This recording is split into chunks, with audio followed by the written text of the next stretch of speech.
vlog di kebun Sen. Assalamualaikum warahmatullahi wabarakatuh. Selamat datang di vlognya Kebun Sen. Oke teman-teman sekalian, kita udah kedatangan tamu bukan salah satu ya, seorang owner dari pebisnis di Bogor ya, kalau nggak salah ya deh. Sangkuti Farm. Sangkuti Farm. Beliau ini adalah pebisnis di bidang agribisnis kayak gitu. Seperti apa nanti bisnisnya, langsung aja kita tanya-tanya nih ya. Sebelumnya kita perkenalan dulu nih sama Kang Wendy ini, mulai dari namanya sama nama bisnisnya gitu ya. Iya, bisnisnya. Nama bisnisnya apa? Oke, silakan Kang. Oke, halo teman-teman semuanya. Perkenalkan, nama saya Wendy Perdana Putra. Saya bergerak di usaha di bidang agribisnis, khususnya di perikanan dan di jenis ikan budidaya lele. Oh, oke. Budidaya lele nih ya. Pecel lele. Kamu suka pecel lele, Mu? Oh, aku suka. Nah, buat teman-teman yang penasaran dengan Sangkuti Farm, silakan. Ada IG-nya ya? IG-nya ada. Ada. Sangkuti Farm. Sangkuti Farm. Mas, oke, kita masuk ke pertanyaan pertama ya. Mau tanya-tanya nih, saya mau nanya dulu nih. Udah berapa sih bisnis di agribisnis khususnya ternak lele ini? Kalau Sangkuti Farm itu berdiri di tahun 2012, Mas. 2012. Lama juga ya? 8 tahun ya? Sebelumnya pernah nyobain usaha apa gitu? Atau langsung Sangkuti Farm? Sebelumnya aku punya usaha di bidang outsourcing ini, Pak. Outsourcing di bidang kebersihan. Seperti clean service, penyedia clean service kayak gitu. Nah, ini kan usahanya tentang agribisnis lele ya. Ada background memang ada background di pertanian atau peternakan gitu? Wah, ini ceritanya panjang sih sebenarnya, nggak ada background apa-apa sih Pak, Mas. Jadi kalau saya itu lulusan Trisakti Ekonomi, jadi sebenarnya nggak ada hubungannya sih sama usaha ini gitu loh. Jadi memang kemarin gara-gara ngelihat tante, istilahnya dia lagi memang jalan usaha budidaya lele, terus lihat ini kayaknya asik nih istilahnya. Artinya usaha yang mungkin banyak orang lakukan, tapi apa ya, kemarin kepikiran coba apa ya, karena mikir budidaya lele itu kan gampang lah awalnya mikirnya gitu kan. Tapi ya pas dijalani ya memang ada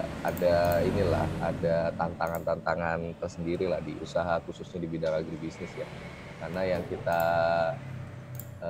bisniskan itu kan kebanyakan makhluk hidup ya, kayak tanaman, gas gitu. Ya, gila keren nih. Saya nggak nyangka. Saya kira ini memang ada background dari IPB gitulah, peternakan gitu. Ternyata buat teman-teman UMKM nih, mau usaha apapun asal kalian ngulik dan kalian tekuni gitu ya, pasti bisa ya Mas ya? Iya betul. Iya, mantap nih, soalnya tadi lulusan Trisakti di bidang ekonomi gitu ya, terjun ke dunia peternakan. Oke, mantap nih. Ini perlu diulik-ulik lagi nih si Kang Wendy ini. Terus ini nih Mas, Kang apa ya? Ini Akang Mas atau apa nih, kita samakan dulu. Akang lah ya, biar enak. Iya, oke deh. Kalau di agribisnis biasanya Akang. Kalau Akang aja lah, Akang. Kita panggil Akang aja, yuk. Nah ini nih, terkait dengan modal, kira-kira Kang membangun bisnis lele ini gimana tuh untuk permodalannya? Apakah harus besar dulu, kecil dulu, atau ada modal-modal yang lain yang perlu bisa di-share gitu ilmunya? Kalau misalnya dari segi permodalan, sebenarnya apalagi khususnya di usaha budidaya lele ini kan sebenarnya segmennya luas Mas. Maksudnya bisa dimulai dari skala kecil, maksudnya 1 kolam, atau bisa langsung di skala besar gitu, 10 kolam sampai 20 kolam. Artinya sebenarnya dari segi permodalan, kayak sekarang, apalagi yang sekarang lagi happening tuh budidaya lele di dalam ember. Artinya itu kita cukup ada pekarangan rumah dan ember 80 liter. Itu kita udah bisa mulai usaha, tapi dengan kapasitas ikan juga nggak banyak ya. Itu cuman modal 300.000, teman-teman bisa coba di usaha budidaya lele. Dan kalau di ini teknik sistemnya namanya sistem budidamper. Jadi budidaya ikan dalam ember. Jadi kita kombinasikan antara budidaya ikan dengan budidaya sayuran. Jadi kita bisa manfaatkan pekarangan rumah. Mantap.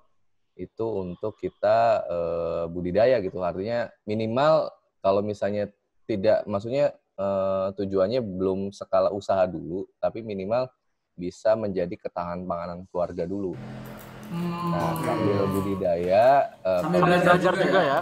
Ya, sambil belajar dari skala kecil yang 300.000, karena ini kan kita bisnisnya makhluk hidup yang resiko atau tantangan terbesar adalah kematian dari makhluk hidup tersebut kan, kayak ikan dan unggas dan lain-lainnya. Jadi ini skala belajar, kalau misalnya memang bisa langsung dijual ke konsumen itu lebih bagus, tapi minimal bisa menjadi ketahanan pangan di rumah dulu gitu loh. Nanti baru next ke kolam yang lebih besar gitu. Oke, ini jadi buat teman-teman nih ya yang sering mumet soal masalah modal, ternyata ini bisa belajar, kita bisa belajar untuk berbisnis dengan modal cuma 300.000 gitu. 300.000 belajar sampai misalkan mengerti, baru bisa main yang pasar lebih besar lah. Pasar lebih besar. Oke, jadi nggak ada halangan buat teman-teman yang mau wirausaha, tidak ada modalnya terlalu besar. Ini buktinya peternak lele 300.000 bisa, gitu. Iya, betul. Oke, sekarang saya mau nanya lagi nih Mas. Sorry Kang, untuk awal-awal usaha waktu dulu omsetnya berapa? Sampai sekarang dapat berapa nih? Kalau kita bicara omset pas awal tuh aku tuh dalam 1 tahun itu pada saat mulai usaha tuh masih proses belajar dalam setahun. Jadi setahun itu benar-benar bisa dibilang banyak biaya untuk pembelajaran sih dibandingkan omset penjualan. Hasil ya. Karena memang orang di luar sana melihat budidaya khususnya lele itu mudah. Artinya orang banyak bilang lele kan ditaruh di tempat manapun bisa hidup gitu loh. Ada yang bilang lele ditaruh di air yang kotor aja bisa hidup. Iya memang kalau misalnya kita pelihara cuman 5 ekor. Tapi kalau misalnya udah di level budidaya kan minimal di 1.000 ekor kita yang standar paling basic lah, tebar 1.000 ekor itu baru yang normal gitu, yang awalnya. Itu setahun kita pembelajaran, tapi kalau untuk saat ini sih omset di kisaran di 150 sampai 200 per bulan. Ya. Mantap. Wah, ngeri juga nih. Jadi setahun belajar, tadi modalnya ya bisa dimulai dari bulan pertama 300.000 gitu ya. Naik. Setahun udah mateng ilmunya, langsung gas. Tapi ini banyak yang ini juga, banyak yang salah juga. Banyak kan yang bilang 150 sampai 200 itu omset memang hanya dari budidaya saja. Oh enggak. Jadi kalau saya prinsipnya kan sebenarnya budidaya lele tapi lebih ke bisnis lelenya. Jadi kalau budidaya lele kan kita memelihara ikan lele, kita besarkan sampai ukuran siap jual baru kita jual. Itu masih di level budidaya. Nah, scope kita kan sebagai bisnis ya, istilahnya kita di usaha lele. Ternyata banyak segmen-segmen yang bisa kita garap gitu, kayak semacam selain kalau saya kan memang di segmen pembenihan, artinya yang kita jual bukan ikan-ikan buat di pecel lele gitu, tapi ikan-ikan kecil yang kita jual ke orang-orang yang mau dibesarkan. Oh iya. Nah itu di budidayanya, tapi selain itu ada usaha lain seperti infrastruktur pembangunan kolam, terus peralatan, pakan, terus di edukasi seperti pelatihan, itu kita coba garap juga. Sampai sekarang ini baru jalan 2 bulan kita di olahan. Wow. Jadi banyak sebenarnya di usaha lele, tidak hanya kita pelihara ikan di kolam, tapi banyak segmentasi yang bisa digarap di situ. Jadi bisnis core-nya diperluas ya? Ya, jadi benar, bisnis core diperluas lagi. Awalnya sih memang di budidaya, cuman karena memang Sangkuti Farm lebih fokus untuk pemasaran digital di online-nya.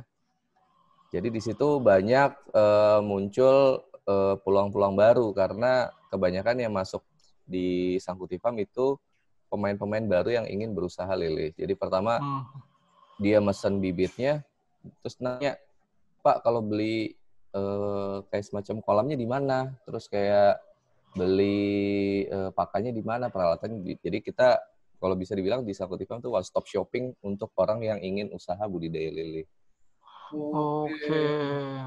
Oke, ini menarik karena menjawab sebuah pertanyaan kita yang soal kenapa omset segitu, penyebab omset itu berapa, gimana gitu ya. Nah terus ini nih Kang, untuk berinovasi seperti itu ataupun untuk tantangannya bisnis kayak gitu tuh gimana tuh? Apa aja gitu tantangan bisnis? Kalau tantangan di agribisnis itu sebenarnya khususnya di Indonesia, kita kan sebenarnya dari sisi peluang market itu besar banget, apalagi di agribisnis gitu. Dan posisi sekarang orang kayaknya untuk yang anak-anak muda ya, kayaknya bergerak di bidang agribisnis ini masih belum terlalu tertarik gitu untuk menjalankan usaha di bidang agribisnis ya, kayak semacam budidaya ayam, kambing dan segala macam itu belum melirik, padahal potensi kita gitu sih dari segi geografis ini luar biasa gitu kan. Artinya kita negara agraris. Kenapa orang kok masih banyak anak-anak muda kan bisnis kalau nggak fashion, coffee shop, terus gadget, paling kan kayak gitu. Padahal ini di agribisnis kalau bisa dibilang masih blue ocean banget gitu, masih pemainnya masih sedikit lah. Artinya kita untuk bisa menjadi market leader tuh masih gampang gitu loh dibandingkan kita bermain di segmentasi yang udah rame gitu kayak coffee shop, jualan jilbab gitu.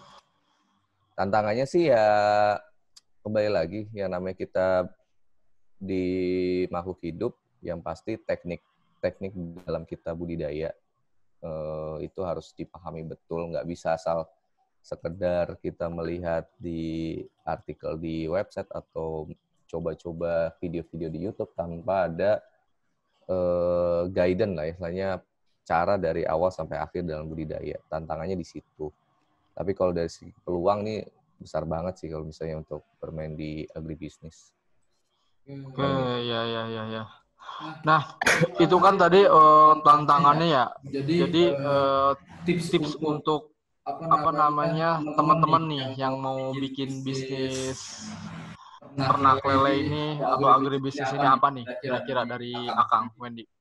Kalau tips-tips yang biasa saya infokan ke teman-teman yang baru mulai usaha, coba dalam skala kecil dulu. Maksudnya walaupun teman-teman punya lahan yang luas atau modal yang lumayan gitu untuk buka usaha lele, artinya coba mulai dari yang kecil dulu. Kenapa? Karena yang tadi saya infokan itu bisnis agribisnis ini beda yang namanya kita dengan bisnis yang barang seperti barang mati ya dan jasa, artinya itu bisa terukur dengan pasti. Tapi kalau misalnya di agribisnis, apalagi kita masih bergantung dengan alam, yang mungkin itu masih susah untuk kita prediksi gitu, kayak semacam perubahan suhu, terus tiba-tiba terjadi hujan mendadak, itu kan masih susah kita kontrol gitu.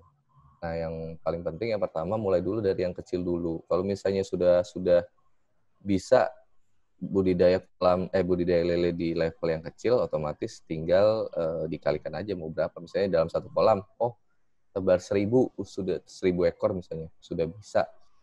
Ya kita tinggal nambahinnya 2 kolam, 3 kolam, 4 kolam. Nah, yang kedua untuk yang pemula jangan ngeremehin yang namanya usaha di budidaya lele. Memang terlihat orang ini bisnis kampungan ya, bisnis yang artinya dari zaman dulu udah ada gitu sebenarnya usaha di budidaya lele. Cuman kan mindset orang di lele itu ditaruh di tempat kotor, terus dengan makan yang kurang enak gitu istilahnya dilihat gitu. Jadi orang persepsi di lele kan jelek karena makanannya sembarangan. Nah, kalau misalnya sudah masuk di level di budidaya, apalagi khusus yang pemula, jangan diremehin karena lele itu sebenarnya lebih ringkih dibandingkan ikan-ikan yang lain. Jadi salah sedikit kita treatment, salah sedikit kita budidaya, hasilnya bisa fatal. Paling itu sih istilahnya, jangan diremehkan ya namanya. Ya semua bisnis ya, harus dipersiapkan matang-matang, jangan asal gue punya lahan lahan gue coba-cobalah. Kalau misalnya hasilnya dari awalnya memang sudah coba-coba, ya paling hasilnya juga nggak maksimal gitu. Tapi kalau misalnya dipersiapkan dengan matang, mudah-mudahan hasilnya bisa sesuai dengan harapan. Paling gitu. Oke, gitu. Ya jangan remehkan, jangan coba-coba juga. Ya. Oke nih Kang nih, pertanyaan mungkin menjelang terakhir gitu ya. Kan kemarin tuh sempat nih pesan desain ke kebun desain kan untuk kayak kemasan. Ya, logo. Nah, itu punya dampak nggak sih buat penjualan, buat ataupun ke usahanya si Kang Wendy ini? Penting sih Mas. Artinya sebenarnya saya biasanya bukan ke teman-teman kalau misalnya mau bangun membangun usaha di agribisnis, penting yang namanya kita membangun farm branding. Artinya selain ada mungkin kalau di company kan corporate branding lah.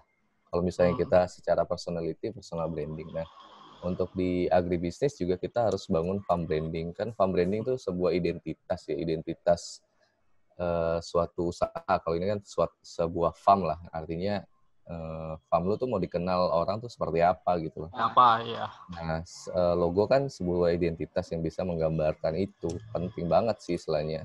Memang sih awal-awal orang-orang yang baru mulai terlihat sepele gitu untuk masalah logo. Tapi kalau misalnya logo itu bisa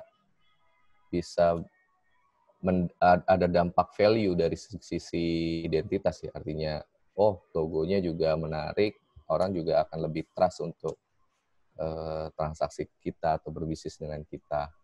Nah makanya kalau misalnya untuk urusan desain logo, memang karena kita nggak ada basic ya kita kasih aja yang profesional yang memang ahli di bidang pembuatan logo. Nah kemarin itu kan kalau nggak salah untuk ini restoran sama Nampis. Nah ini kan yang lagi naik ini di Nampis ya untuk olahan lele. Nah, sebenarnya sih tujuannya kenapa aku pakai kebun desain karena kan ya udah yang sudah profesional untuk pembuatan desain. Terima kasih ya. Bikinin yang sedikit premium lah, istilahnya lebih kelihatan. Karena tujuan gue di sini buat ngangkat lele ini kan image-nya kan seperti itulah, maksudnya paham. Lele yang ada di pecel lele, terus budidaya lele yang mungkin banyak kan orang pikir yang jorok lah. Nah ini gue pengen coba rubah mindset. Dengan logo itu bisa merubah mindset orang. Ini logo lele sekarang ini bentuknya begini. Orang pasti melihat dari first impression kan pasti dari logonya.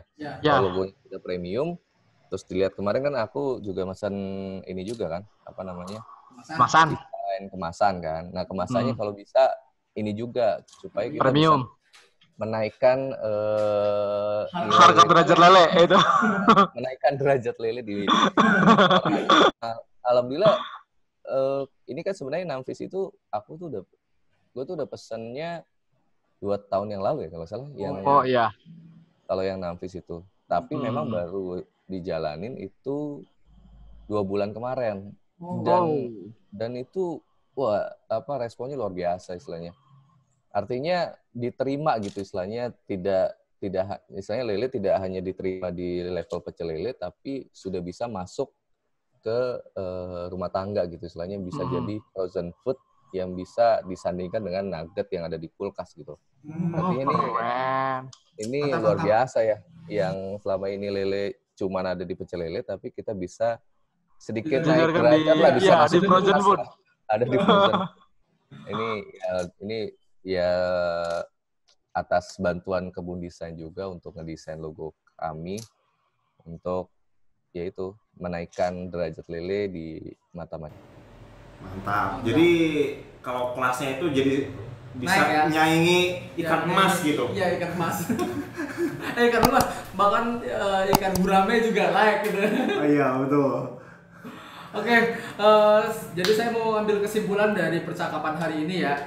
Jadi buat teman-teman yang baru mulai usaha, jadi usaha tidak sesuai dengan backgroundnya juga tidak apa-apa, bener gak?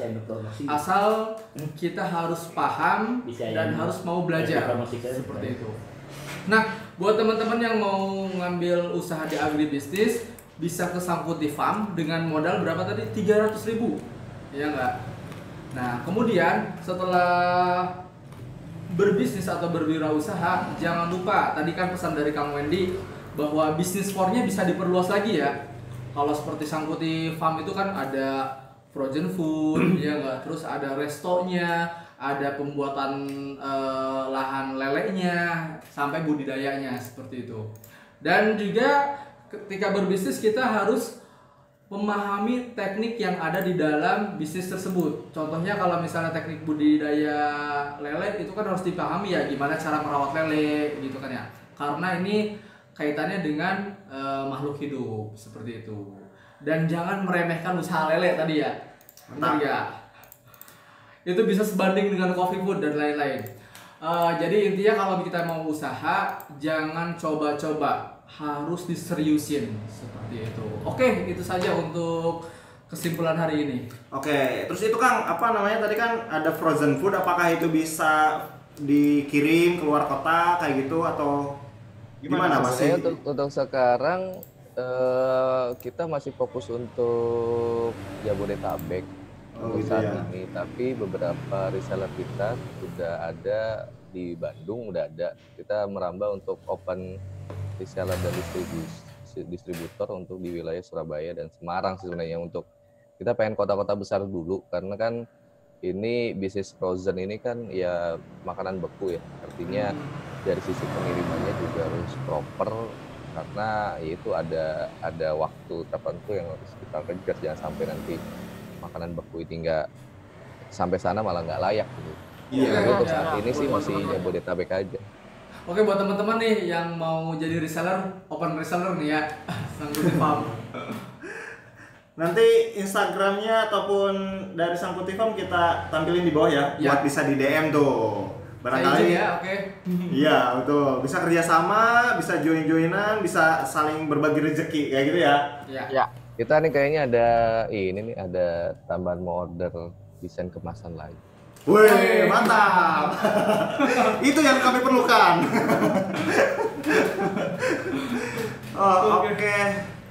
Oke, terima kasih nih Kang dengan Kang Wendy sudah berbagi ilmunya, sudah berbagi tipsnya tadi ya. Mudah-mudahan buat teman-teman yang mendengarkan itu bisa ada hal-hal yang bisa dipraktekkan gitu ya dalam berwirausaha ataupun jadi tertarik untuk berwirausaha, baik itu peternakan ataupun yang lainnya gitu ya. Oke, Kang Wendy, terima kasih banget sudah berbagi. Sampai jumpa nanti di kontak-kontakan orderannya ya. Siap, terima kasih. Sampai jumpa di lain kesempatan. Wassalamualaikum warahmatullahi wabarakatuh.